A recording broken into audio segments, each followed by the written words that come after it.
月儿啊，大伯看你们家快饿死了，心善给你找了户好人家。好人家？你怎么不把你家翠兰送去？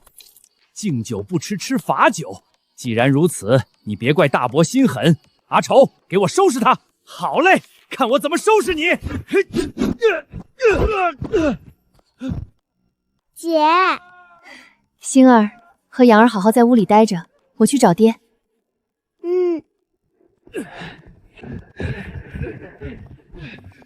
大哥，大半夜带刀带绳子直奔月儿的屋，你想干什么？月儿，把这2个恶人绑了，明天见官。老三，亲弟弟，大哥糊涂啊！月儿小心！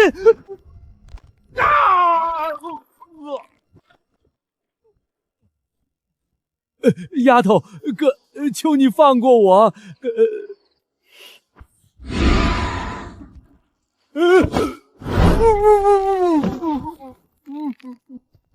姐，大伯为什么要卖你？因为有人觉得我们弱，好欺负。那我们以后是不是一直都会被欺负？不会。从今往后，谁再欺负我们，我们就让他知道，这院子不是他们想进便进、想拿便拿的地方。姐，我也想变强，我不想每次都躲在你后面。好，以后姐教你识字，教你算账。等你算得清账，听得出别人话里的坑，你就不会怕了。姐，女娃也能读书吗？我也要读，考状元。能，我们一起读。从今天起，沈家的命我自己说了算。快来人啊！栗树上结人啦！这不是沈大海吗？瞧这一身肥肉，我还以为谁家猪上树了。猪可不敢这缺德事！哪个贼人能把我儿害成这样？立正呢！我要报官，抓去坐牢！哎呦，老天爷都看不过眼了吧？想解坏人绳子，手都要挨打！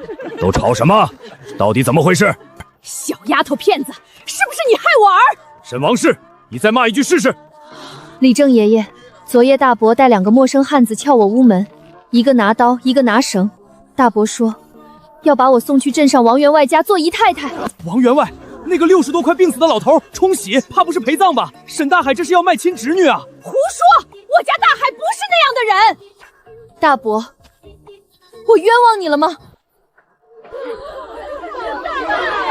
都是你这小丫头害我大海！哎呦，沈王氏，你这是给老天爷磕头认错呢！够了！沈大海半夜绑人，心思歹毒，按村规关祠堂3日，不许家人送饭。另外，当众向沈老三一家赔罪，若再犯，直接送官。3天不吃饭，我儿不得饿死啊！放心，你家大海底子厚，正好省粮。面子扒光了，我看老翟以后还怎么暗地里下黑手。大姐，大伯被罚了吗？会不会再来？罚了，他若还敢来，大姐再收拾他。大姐比李丈爷爷还厉害。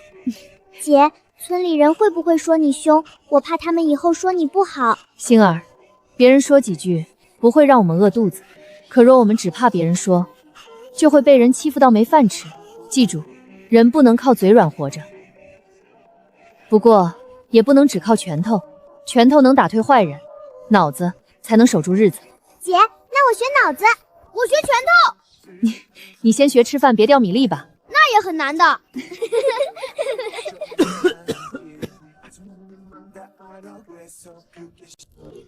姐，你要做豆腐吗？不是。豆酱？也不是。豆子能变肉吗？你脑子里除了肉还有什么？鱼也行。菜太寡淡了，全靠高汤调，贵又费时。我要从黄豆里提炼出味精，这样银子就滚滚来了。大姐，锅里是不是有妖怪？第二锅闻着像坏酸菜。星儿，倒也不用记得这么诚实。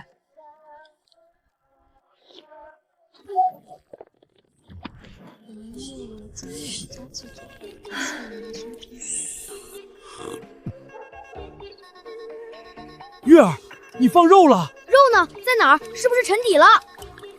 姐，这汤真的鲜，你往里放了什么？就是刚刚锅里的东西，我暂且叫它味精。二姐，你不能这样写，以后我看见青菜会被骗的。小灶做不大，要蒸姜气，要黄豆，还要有人帮我铺货，这才能减少麻烦。尝尝，这是你新做的调料，鲜味干净，比吊汤好喝。秦大哥还懂这个？吃得多了，自然懂一些。秦大哥说的好像很厉害，其实就是爱吃。若这东西大量做出来，你觉得能赚钱吗？能，不仅能赚，还会惹人眼红。你需要一个有渠道、守信用，也能挡麻烦的人。白子墨，他合适。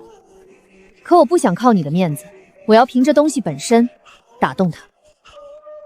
好，那我只帮你递个话。秦大哥，你当我姐夫可好？秦大哥，你是不是也觉得汤好喝？大姐，以后多做点儿。秦大哥爱喝，我也爱喝。调料有了，牵线的人也有了，接下来就看我怎么说服白老板了。二姐，他是不是书里说的神仙？神仙不吃饭。小月，今日做了什么好吃的？不是神仙，是来干饭的。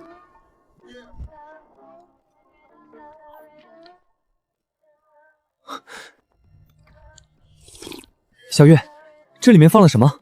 白大哥尝一点即可。鲜味极淡，却极明晰。这东西叫什么？味精。若要售卖，我想叫它白兰味精。为何姓白？白大哥负责铺货，用你白家的名头更稳，兰字清雅，寻常百姓觉得好听，富贵人家也不嫌俗。小月，你不只是会做，还会卖。我想和白大哥合作，方子我出，作坊、人手、铺货、打点由你负责，利润3-7分，我3，你7。你只要30%。我只出方子，后续都是白大哥费心，30%不少，但我有4个要求。第一，方子核心绝不外泄；第二，作坊用人必须签死契；第三，每批货要有白兰印记和编号，防伪造；第四，我家星儿要跟着学账。星儿会记账。刚学，我会努力的。好，以后白兰作坊若做大，正缺一个小账房。那我呢？你会什么？我会试吃。行，以后你便是白兰第一试吃员。谈妥了。白子墨没占你便宜吧？我只要了30%，30%已经很多了。他要出银子、人手、铺路，还要挡麻烦。我不想把心思全耗在作坊里，家里还有爹和弟妹。你总是想得很清楚。不清楚不行，身后这么多人等着吃饭呢。若有麻烦，告诉我。好。这小姑娘还没我家锅铲高呢，她懂个啥？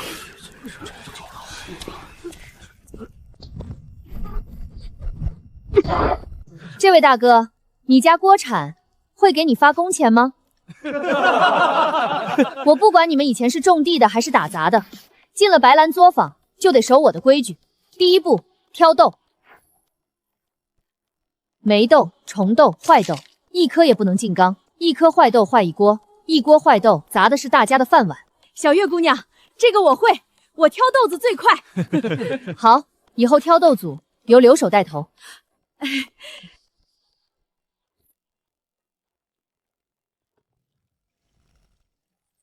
水量、时辰必须精准。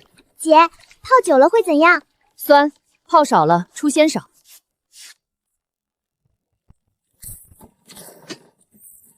把核心步骤拆解，每个人只做一部分。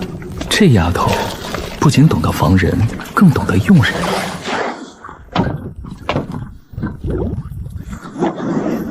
妈呀，这铁疙瘩不会炸吧？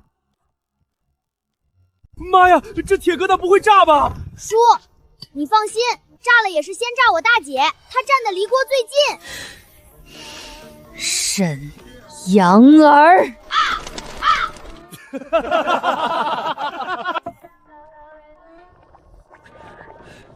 第一锅没放，第二锅少放，第三锅多放，大家依次尝。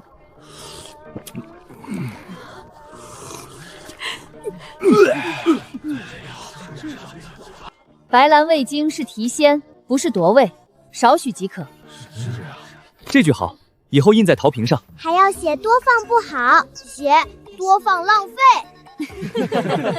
白兰作坊想长久，靠方子，更靠规矩。以后谁手脚不干净，谁敷衍坏了货，我绝不轻饶。小月姑娘放心，我们晓得轻重。是。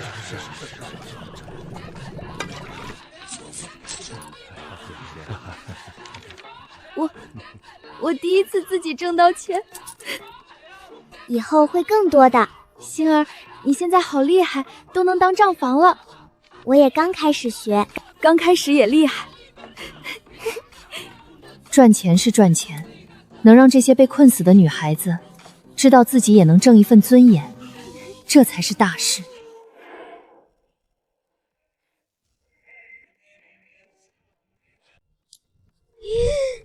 大伯，这豆子是不是比我年纪还大？它都长胡子了。小孩子懂什么？沈大伯送梅豆半袋，不可入库。月儿啊，大伯这次来是有正事。白岩作坊不是缺管事吗？你堂哥光耀读过书，也会算账，你给白公子说一声，让他进去做个管事。我好歹念过几年书，总比那些泥腿子强。肥水不流外人田嘛。我们早断亲了。既然堂哥懂账，我出一道题，答对了我把你名字递上去。大姐，我来问。你，我近日读书也会算账的。行，你问。一斤黄豆2文钱，100斤多少钱200文。？500斤呢？1000文。也就是几两银子。1000文1两。我当然知道，1两。那3750斤呢？这题我昨晚算错3遍，被二姐罚写了5遍，终于用上了。堂哥，若做管事，不能每次都靠杨儿提醒吧？你一个丫头片子懂什么？我家星儿懂账、懂字，也懂理。堂哥若连他都不如，便别惦记管事了。月儿啊，光样只是紧张。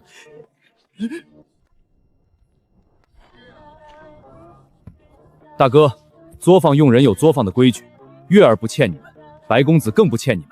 光要有本事自己去试，没本事说破嘴皮也白搭。老三你，我糊涂过一回，以后不会了，你们也别再为难月儿。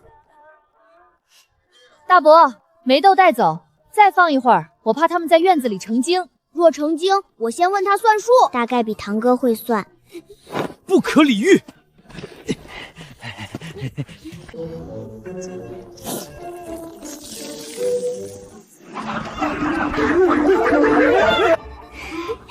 姐，梅豆真成精了。今日老宅求职未成，梅豆成精。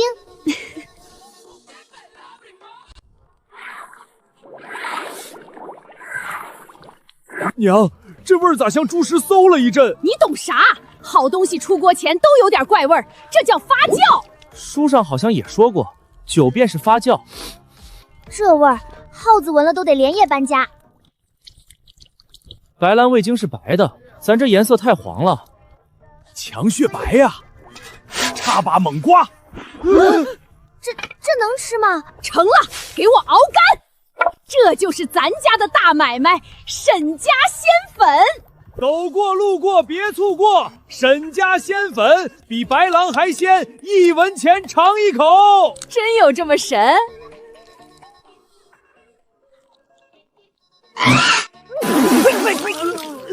沈大江，你这是鲜粉还是墙皮拌盐？你不识货，刚入口时不习惯，多尝几次就鲜了。多尝几次？你是想送我们全村上路啊？哎呦，我舌头麻了，猪吃了都得连夜逃出百家村。强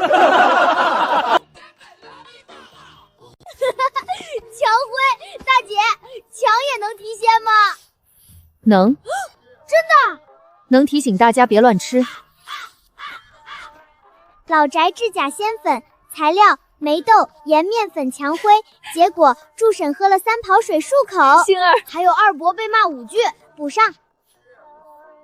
今日老宅只是个笑话，但假货的苗头已经出了。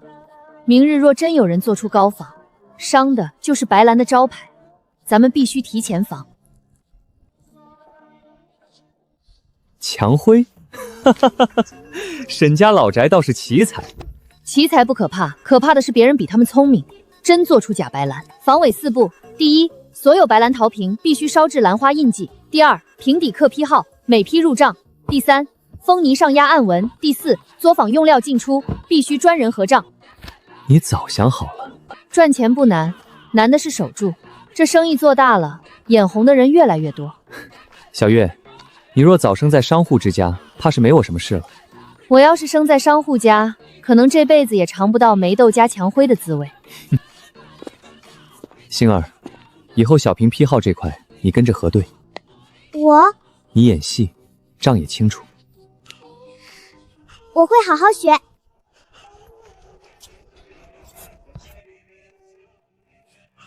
今日包装队封出300瓶，错漏仅有7个，每人多赏10文。我爹从来没给过我1文钱，他说女娃拿钱没用。以后工钱人人单独领，交给谁是你们自己的事。可是我家那口子要是硬来要呢？工钱本人签收，这是规矩。谁来闹，我记名单。今后他一家人都别想进作坊。好规矩。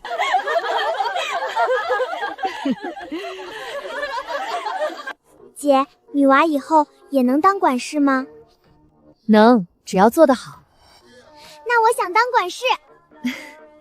那就好好学，账、字、规矩、人心都要学。姐，我能当什么？你想当什么？能不能当吃饭管事？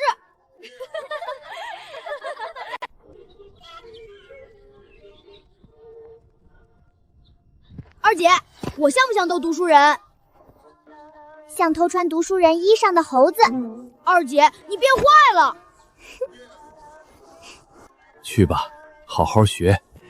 爹没本事读书，你们替爹多认几个字。爹，我以后考状元。爹，我以后帮姐姐管账。都好，都好。姑娘，私塾里都是男童，女娃上学，私塾里没有过。先生，我二姐会算账，她很厉害的。会算账那是家务事，读书不一样。先生说的有理，但星儿真心想学。若先生觉得女娃不该与男童同坐，可让她坐后排；若担心她学不会，可当场考她。若她真学不会，我立刻带她回家，不会麻烦先生。若她能学，还请先生不要因为性别就不教。考她，你认得几个字？念。锄禾日当午，汗滴禾下土。谁知盘中餐，粒粒皆辛苦。并非死记硬背，竟懂得联系上下文揣摩，是个好苗子。女娃入私塾，镇上少见。这样吧，先试3个月，她坐后排，不扰课堂。若学得好，便继续。多谢先生。大丫，找星儿玩吗？月儿姐，我们能不能也跟星儿学几个字？不用学很多，会写自己名字就行。我爹说女娃不用知道名字，可我想知道。星儿，你愿意教吗？我也才刚学，怕教错。那就一起学。我愿意。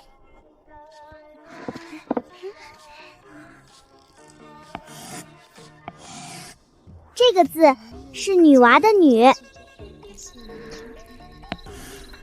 原来我也能写成一个字。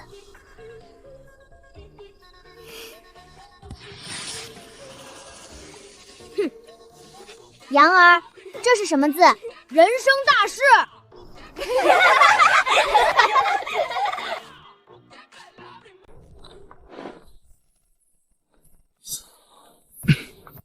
李寒5时取白兰灌进前，袖口微鼓。二姐，你怎么连袖口都记？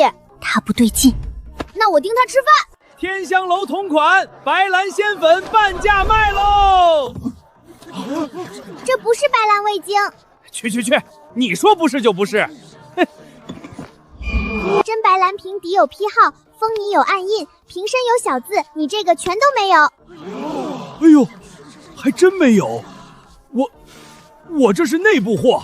内部货为什么在外面卖？是他自己长腿跑出来的吗？既是内部货，你说说，从我天香楼哪个管事手里拿的？我冤枉啊！你3日前领干鱼粉2斤，菜品实际只用7两，余下1斤3两去向不明。你午时靠近白兰观，嗅口微古，假仙粉里正好有干鱼粉的味道。二姐，你好像县太爷哦。我是拿回去自己都喂猫的。你家猫吃调料。李涵，你若还不认，便直接送官。我认。翠兰，我也是想多赚点钱，以后让你过好日子啊。靠偷骗人，要是哪天有人吃坏了肚子，那怎么办？翠兰，男人哪有不犯错的？婚期都快定了。奶，你是怕我一时糊涂，还是怕彩礼飞了？翠兰，听爹的。爹，我已经丢过1次脸了，不想这一次又一次都赔进去。这个亲，我不结了。罚银20两，逐出天香楼。奶若不服，也可以让李涵去县衙跟县太爷说。你真会查账。我以前觉得女娃读书没用，现在呢？现在觉得若我会看账，也许早知道她不对劲，现在学也不晚。学什么学？她还要嫁人的。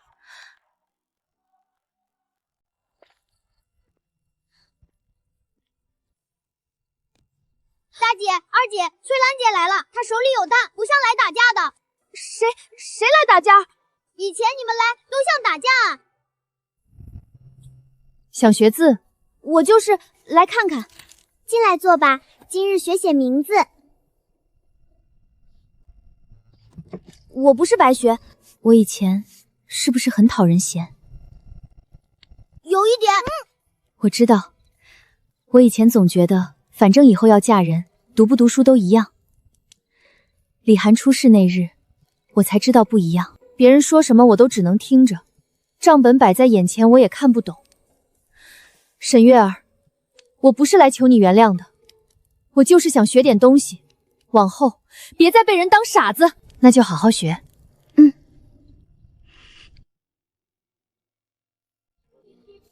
翠兰，你还有没有点姑娘样？退了亲不赶紧找下家，跑来跟着小丫头学字？要出去吗？你给我滚出来！不出去。报告二姐，奶骂了7句没人理，现在嗓子哑了，正在门外喝风呢。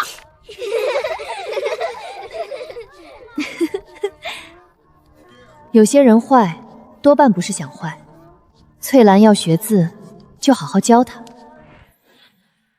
沈王氏和沈大海那种就不一样了。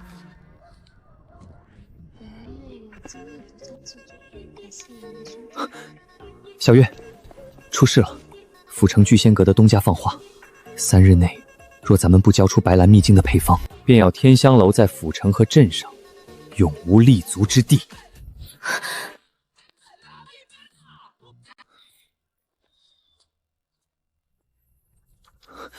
聚仙阁来势汹汹，咱们怎么应对？打价格战，拼的就是底气和产量。作坊要扩建，源头必须稳。我今日就去温家村，把长期的黄豆气牵死。大姐，我也要去，我要保护二姐。你若去，我还得在账本上记你偷吃几颗豆。那我留下陪爹。哎呦，小月来了，星儿也来了，这腰里还挂着算盘呢，小账房真是越来越精神了。婶子好。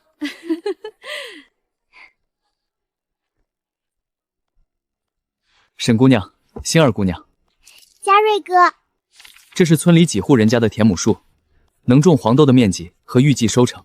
嘉瑞哥，这个表好清楚，从书院账册里学来的，有些简陋。不简陋，很有用。温叔，以后白兰锅坊长期收豆，只要豆子干净无霉无虫，价格比市价高半文。哎呦，那可太好了！但有一点，若谁敢掺坏豆，一经发现，往后3年，白兰作坊绝不收他家一粒豆。应该的，我会帮村里人写明白契词。最好一式3份，作坊1份，温叔家1份，李正1份。星儿姑娘想得周全。姐姐教我做生意要把丑话写前头，后面才少吵架。温叔，若有几户家里穷，买不起好种子，作坊可先借种给他们，收豆时从银钱里扣，不收利息。小月，你这是帮大忙了。豆子好，作坊才稳，帮他们也是帮我们自己。温叔，我也穷过，种子对你们不是小事。你放心，温家村种出来的豆绝不让白兰作坊丢脸。姐，以后我能不能学契书？还想学写正式文书。星儿，你想学什么都能学。月儿，今日我想不扶墙，自己走几步。爹，慢点儿。爹，你若摔了，我就再给你扶起来。爹，先站稳。爹，别急，自己稳住。我站住了，月儿，我站住了。爹站住了。太好了，爹以后能追我打了。所以你以后别偷懒。老三啊，娘听说你能站了，来看看你。老三，娘，你回去吧。啥？你回去，以后没有要紧事儿别来。我家孩子怕你，我也不想再让他们怕。我是你娘。你生了我，所以我不骂你，也不打你，但我绝不能再让你欺负我的孩子。你个不孝的东西！我怎么孝不孝？村里都看得清楚。再来闹，我就去请李正。奶，今日没点心，只有账本。算你们狠！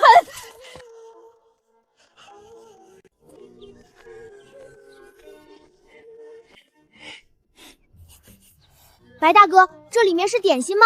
杨儿为何觉得是点心？因为白大哥每次来都带好吃的，所以是杨儿的胃想见白大哥。二姐，你见到账本不也先想到银子？所以我比你有出息。大姐，二姐现在越来越像账房先生了。像账房先生不好吗？哎，好是好，就是家里以后偷吃花生都要过账。杨儿今日提及偷吃花生，有前科之嫌。二姐，我只是说说。白公子，快进屋坐。沈叔不必客气，今日我是来送钱的。这是白狼妹经第1月的分红，扣掉留在作坊周转的部分，这里是500两，另有20两碎银，方便日常花用。大姐，一个5，后面2个圈，在后面还有字，这能买几碗红烧肉？很多碗，多到你吃撑也吃不完。看来我来的不是时候。秦大哥，快来快来，我们再分大银票。杨儿，你这一嗓子，隔壁田下的青蛙都知道我们有银票了。第一，爹的药和后续复讲器具留50两。第二，星儿和杨儿读书的书封、笔墨留50两。大姐，读书钱里包不包点心？不包。爹，读书好苦。第三，家里日常吃穿用度留30两。肉钱算日常吗？杨儿提出肉钱，代意。第四，拿100两做黄豆预购银，免息借给温家村买种。这个好，原料稳，作坊才稳。第五，拿200两，手整温家庄园，我们要搬家。月儿，那庄园太大了，咱们真要住进去。爹，这院子太小，你富康不方便。庄园里有田有房，还有池塘，你以后能管菜地果树，不会闲着。有池塘有鱼吗？现在没有，以后可以养。我同意搬。杨儿因鱼塘同意搬家。二姐，这也要记。家庭会议，事无巨细。星儿若再大几岁，我定要把他挖去白家商会。他没让钱冲昏头，这种清醒比有钱难得多。我的肉钱专项没通过，日常开销里含肉。耶！姐，我以后一定会把账管好。好，以后咱家的大账就交给星儿练手。姐，我学的这些不是玩，而是觉得真的有用。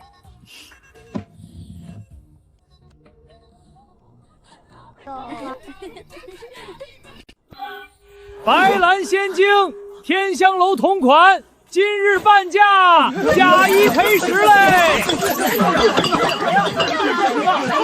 后厨验过，里头全是盐，死鱼干和炒豆粉味道差远了。去会会他。姑娘识货，这可是新货，便宜得很。这么便宜，我瞧瞧。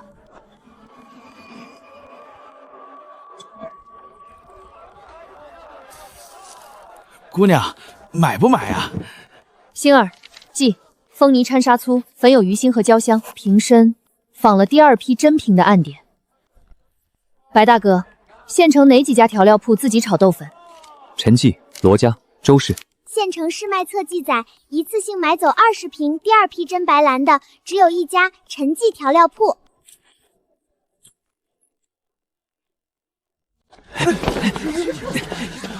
老板，这便宜货我要50瓶去外县卖。50瓶得等明日午后，陈记后巷交货。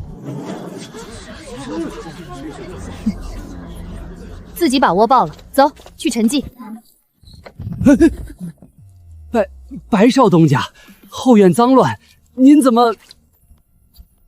陈掌柜，石磨磨豆粉，院里晒鱼粉，挺忙啊。开调料铺的，这些正常。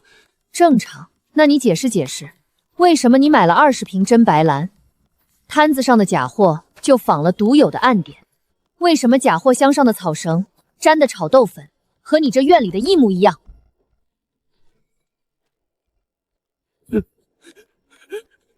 白少东家饶命，我就是见白兰卖得好，想方店赚小钱，没想害人啊！若客人吃坏了肚子，砸的是白兰的招牌，你想让别人替你担命，也得看你担不担得起这王法。报官！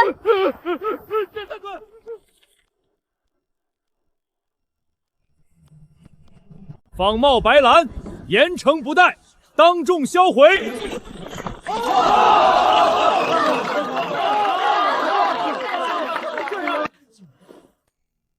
小管账的，今日帮忙，赏银10两。姐，我能拿5两买书，5两存着吗？那是你凭本事赚的，当然行。姐，县城好大，府城是不是更大？京都呢？京都很远，也很大，那里有更难走的局。等我把知识学精了，我也要去京都。好，等你有本事了，哪里都去的。县城的假货查清了，可百家村里有些账也该清算了。走过路过都来看看啊！沈家老三发了横财，买了庄园不认亲娘了。今日我就要搬进去，看谁敢拦我！老三啊，娘这日子没法过了。你大哥赔了银子，你二哥被罚修墙，翠兰被退亲又丢了脸，家里揭不开锅了呀！你如今发达了，可不能不管娘呀！奶每次说揭不开锅，其实是想揭俺家的锅。娘，你若是来借银子，我没有。你没有？沈月儿不是赚了大钱？月儿赚的是月儿的，她要养家，要给弟妹读书，要给我治病，跟你有什么关系？老三，话不能这么说，咱们到底是亲兄弟。亲兄弟不会半夜带人来绑我女儿，也不会一次次上门算计。那你就眼睁睁看我们穷死！你们有手有脚，穷不死。真想干活，田里码头都有苦活，可若想从月儿手里拿银子，一文都没有。你这个白眼狼！奶，你上回欠账3两期钱40文，至今未还。今日若再骂，我就要报官让你还钱了。你个小财迷！奶不听理政清告，再次上门闹。二姐，这样是不是又要欠咱家钱了？可以考虑。奶，走吧。你还帮外人说话？不然呢？留在这继续丢人吗？上次李涵的事已经够难看了。翠兰，怎么跟你奶说话的？爹，我已经成了你们换彩礼的工具，丢过一次脸了。若不是白狼撮访查出来李涵是什么货色，我还不知道。如今你们还想来打秋风，是不是以后还要拿我去换第二次？你这小丫头退了亲还敢顶嘴！我不想嫁贼，那不是我的错。今晚识字班还开吗？开。那我晚点来。老三，你真要这么绝？大哥，不是我绝，是你们一直不给我们活路，往后各过各的吧。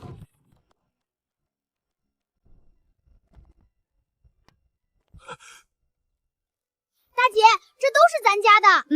那个池塘也是，树也是，地上的石头也是，石头你也要。若是咱家的，我替他便不用赔钱。小姐来了。顾爷爷，以后叫我月儿便好。我爹不习惯这些，咱们家不兴那些虚礼。哎，好，庄园有人气儿才好。姐，那里采光好，可以做书房。那池塘边可以做我的读书处。你是想读书，还是想看鱼？看鱼时顺便读书。这是好土啊！爹以后可以种菜，也可以种些药草。庄园不求多赚钱，只求家里吃得安心。这里还能养鸡鸭，池塘养鱼，果树下种菜。若打理好了，家里一年四季都有吃的。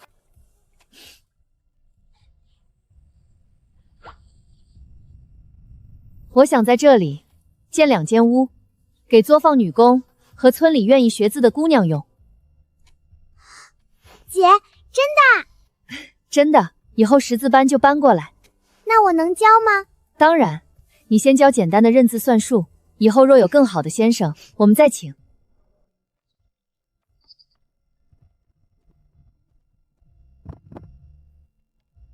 听说你要建女工识字屋，这些是白家商号的旧账册和启蒙书，给星儿练手。谢谢白大哥。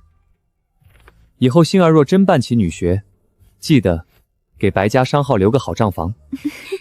白大哥算盘打得真远。商人嘛。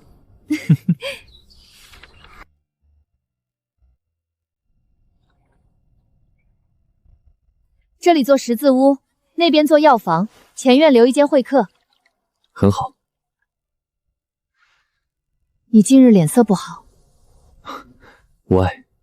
你每次说无碍，通常都有碍。我父亲快到了。他说的父亲绝不是普通人，京城的势力要来了吗？白雀神医也会来，到时候或许要麻烦你。医者该做的，我会做。好。大姐，这里真的有鱼。来了。他在这里真的活了下来，扎根在这里，不会再谁拔起。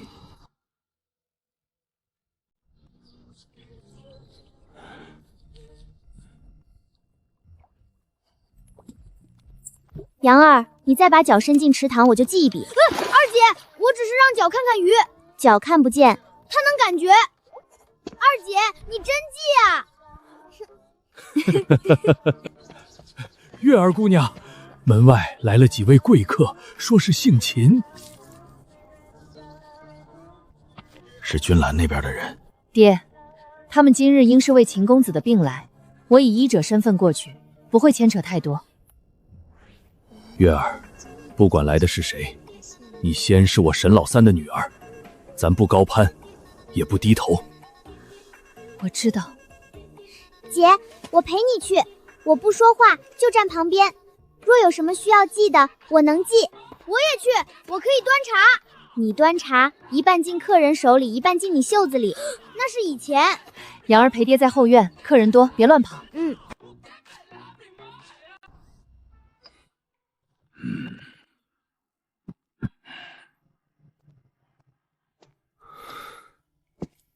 见过秦老爷。你便是沈月儿，听君兰说你懂医也懂蛊。略懂。秦公子先前发作，我看过脉象，也用过针。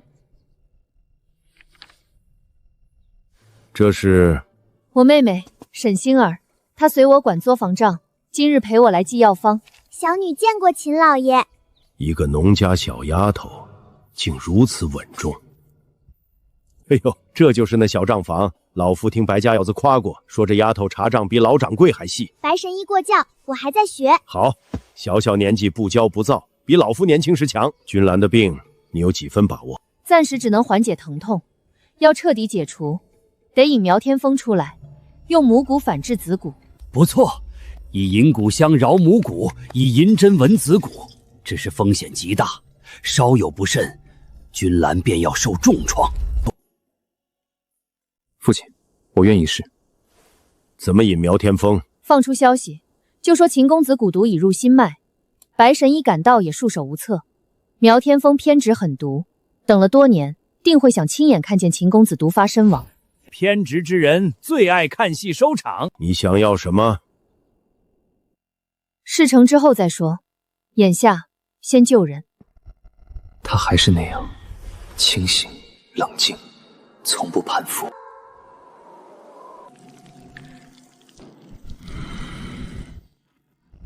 主人，百家村传来消息，秦君楼蛊毒入心脉，连白雀神医都束手无策，活不过3日了。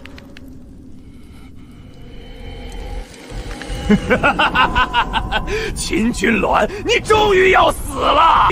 走，本座要亲自去送他一程。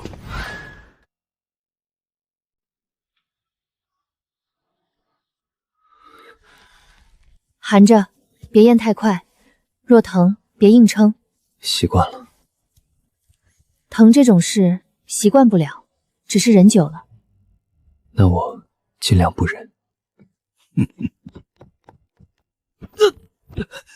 星儿记，亥时1刻，脉浮而急，手足冷。记下了。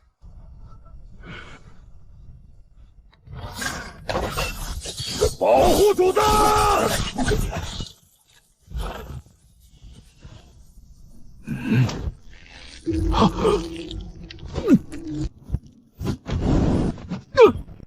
苗天风，秦震，你终于也能亲眼看着你儿子死！你害花胎，害君兰15年，今日该了了。了？你以为杀了我便能了结？我亡，母骨也亡，你儿子一样活不了！白雪，你敢！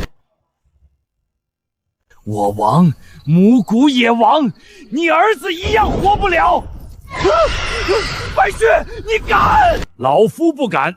老夫年轻时连阎王桌上的茶都敢偷喝，你算个什么东西？秦君兰，听我说，别跟着那股痛走，看着我。我在，别怕。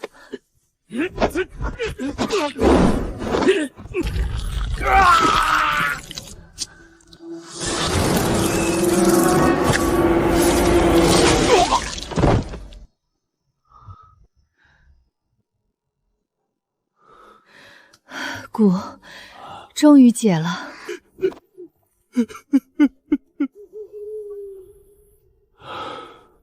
爷，做得很好。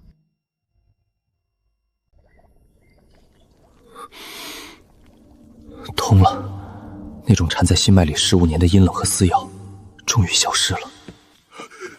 少爷，蛊解了，是月儿救了你。子蛊余毒已散，这1个月忌辛辣、戒酒、忌动武，药每日2副，针3日1次。好。秦叔要盯着他，秦公子看着听话，其实最会逞强。我一定盯死。君兰得救了，我秦家欠你一个人情，说吧，你想要什么？我不要金银。那你要什么？第一，白兰媚经如今名声渐起，我想要一份官府的正式备案文书，证明白兰的兰花印、风泥暗纹受官府认可。日后若有人盗名仿冒，可以依法追责。不求自身富贵，先求护住事业根基，好清醒的丫头。可第二，我想为女娃识字，求一份告示。女娃识字？我想为女娃识字，求一份告示。女娃识字？是，不求女子科举，不谈扰乱礼法，只求民间女娃若家中愿意，可识字习算，先生不得无故拒之门外，旁人不得以流言阻挠。这倒有意思。为何求这个？我妹妹想读书，还有作坊的女工，识了字，就不会被人哄着签死契。此事不宜大张旗鼓，但我可让燕山县令出一道建学告示，言明民间女子可随家中意愿识字习算，不得随意羞辱。多谢秦老爷。第三呢？没有第三。你救的是我儿性命，秦公子也救过我，这一回咱们扯平。日后秦老爷若还肯高抬贵手，就别来为难百姓和我沈家。你倒谨慎。穷人家的孩子不谨慎些，护不住饭碗。好，我答应你。这丫头可比你朝堂上那些大臣会要赏，金银一花就没，这文书和告示才是保她一世长久的东西。她很聪明，也很护短，护作坊，护妹妹，护家人。谁要是想娶她，怕是不容易呀。老夫又没说你，你激动个什么劲儿？父亲，他有自己的路。你知道便好。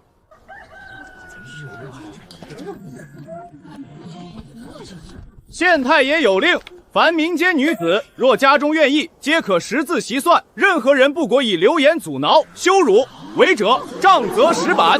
啥？女娃认字儿，官府还护着，这天下是要反了吗？荒唐！姐，秦大哥来了，带了好多车。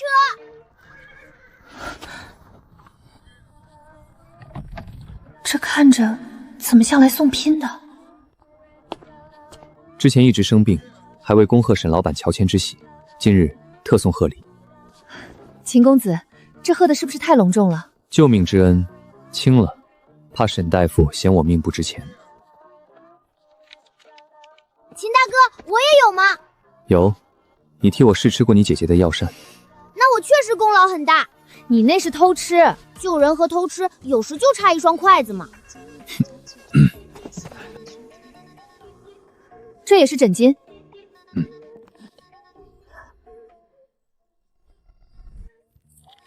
大姐，这个能吃吗？不能，闭嘴。秦公子，这枕巾不合适，太贵。我的命更贵。秦公子，这是送礼，还是给自己找管束？若是你管，也不是不行。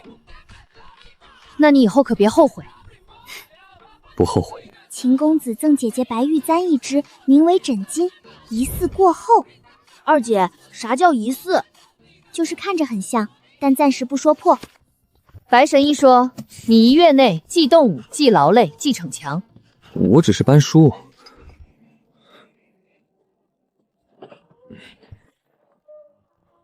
这包很轻。准了。余毒已清，内息恢复的极好，再养半月便可启程回京。杨儿，把那边晒好的陈皮收了。爹，我陪您去。爹自己去。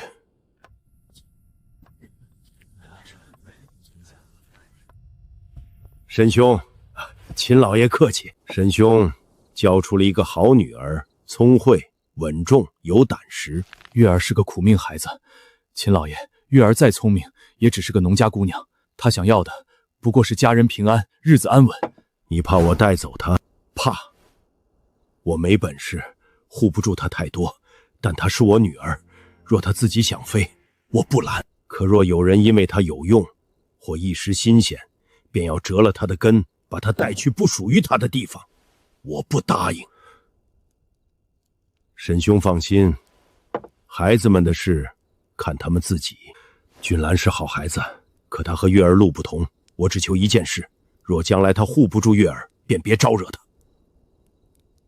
这话我会告诉他。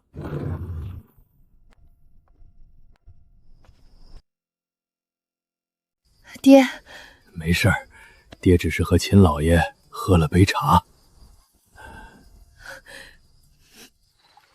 父亲说，沈叔让他转告我，若我护不住你，便别招惹你。我爹真这么说，他胆子倒大。他说的对，我半月后回京，月儿，我不能现在许你太多，京中有必须要处理的凶险，我不能让你跟我去冒险。我也没打算跟你走，我的家在这里。爹刚能站起来，星儿才开始读书，杨儿还惦记着状元和红烧鱼，各有各路。白兰作坊也刚起事，我不会丢下这些。你有你的路，我也有我的。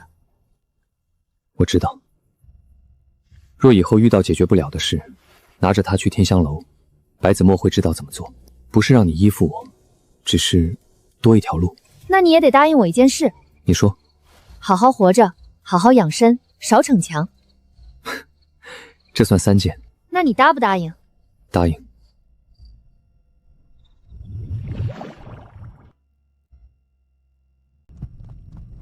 哪天里呀，沈月儿拐我孙女，扣我家工钱，翠兰挣的钱凭啥不给我？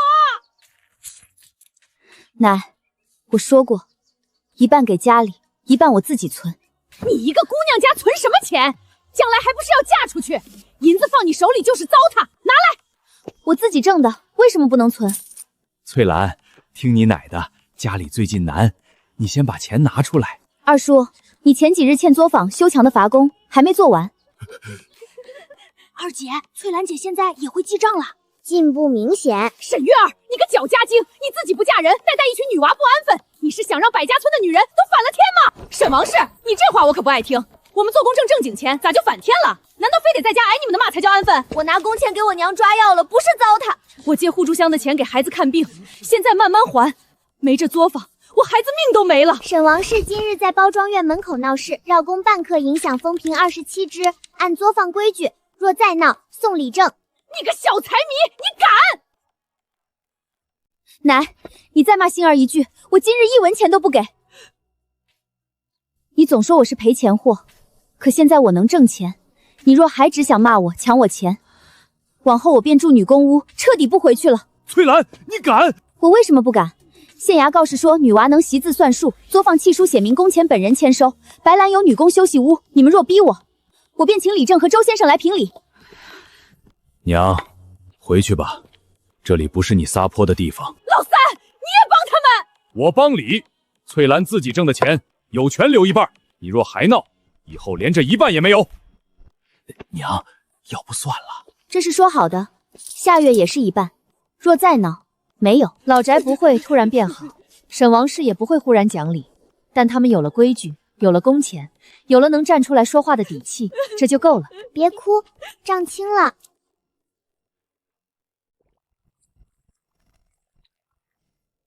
沈姑娘，少东家让我来听您安排，收豆章程一定，我立刻照办。周管事客气，不急。饭好了，先吃。这怎么使的？谈正事呢，哪能先干饭？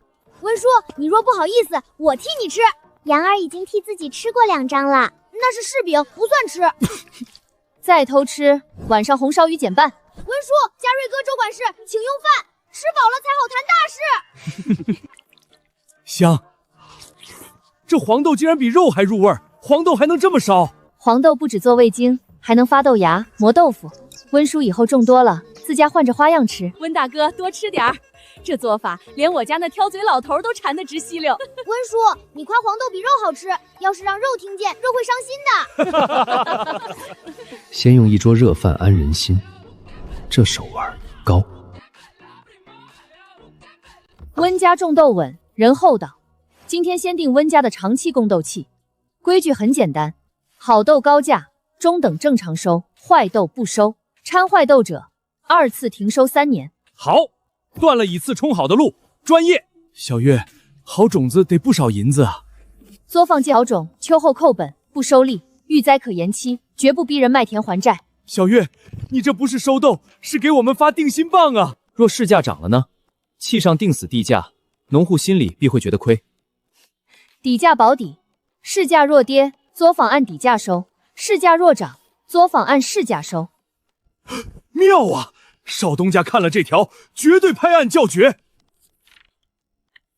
小月，卖豆银子咋给？万一男人拿去赌，女人孩子一年到头岂不是白忙活？我可不赌。好，契约上写夫妻双名，结算时银子分2份，一半必须交到妇人手里。契书写女子名字，女子下地晒豆、挑豆，哪样没出力？出了力，写名字有何奇怪？这话我爱听。好，若夫妻同种，双名入契，分付银钱。白兰作坊的根，今天算是彻底扎下了。你干什么？秦大哥要走了，我给他准备路上吃的。肉干是昨晚刚晒的，鱼酿还没封口。炒黄豆是你偷藏的。二姐，你怎么什么都知道？因为炒黄豆少了3把，你连几把都数。小账房本能。大姐，那你给秦大哥带什么好吃的？要不好吃。秦大哥不是你，人家路上不靠嘴馋活着，可是人不嘴馋，活着少一半乐趣啊。秦大哥，给你的。多谢。不用谢，本来想带红烧鱼的，但二姐说鱼不能跑远路，是放不住。差不多，反正就是鱼没出息。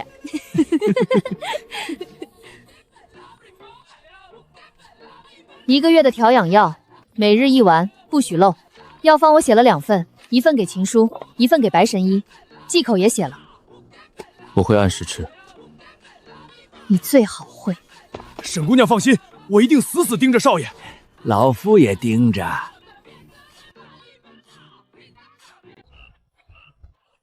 明日一早启程，到府城后会给你来信。好。若京中事顺利，我会再回来。秦君兰，你不用给我太重的承诺。我知道你有自己的路，我也有。你回京有你的责任，而我留在这里，也不是为了等人来接。正因为知道，才更舍不得。它不是藤，不能缠着谁活。它是树，有根有枝，有自己向上长的方向。我知道。新配的安神香，夜里睡不好就点一点，别点太多，省着用。月儿，照顾好自己。这话该我对你说。这个，你收好。好。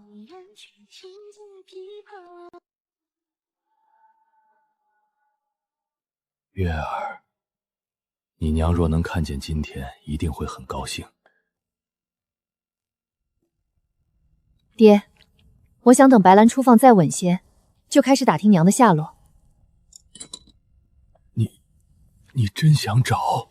想，不管她当年为何离开，总得知道她是否平安。若她有难，我们拼死也要救她；若她不愿回来，我们也该当面问个原因。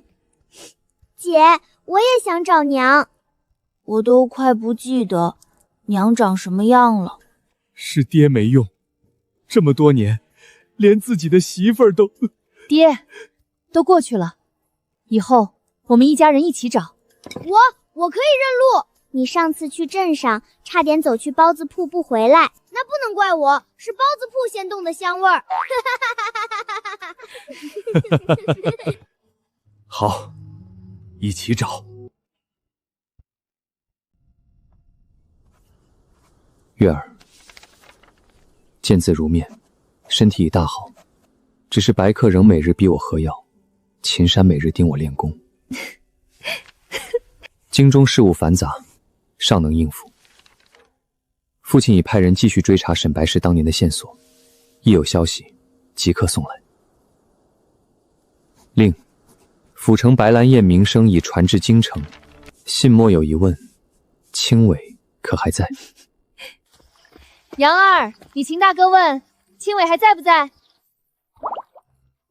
还在。秦大哥放心，我忍住了。那是你忍住了吗？是因为青伟太机灵，你根本抓不到。你胡说！我那是尊重他。我是高远前，就是我尊重先吧。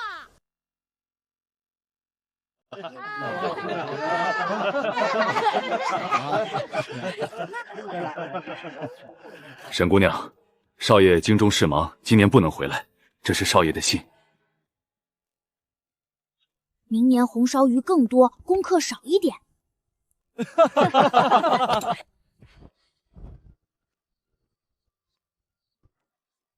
姐，二姐不让我吃最后一块鱼，那是留给爹的。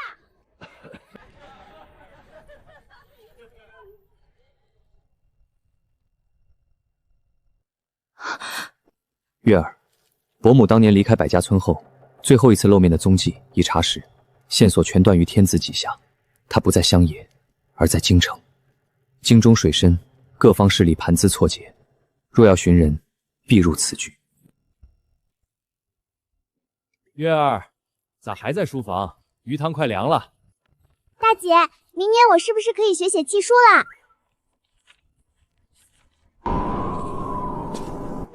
星儿，明年开始学写契诗。爹，杨儿，收拾行囊。啊，去哪儿？明年白兰入京，我们全家一起去京城。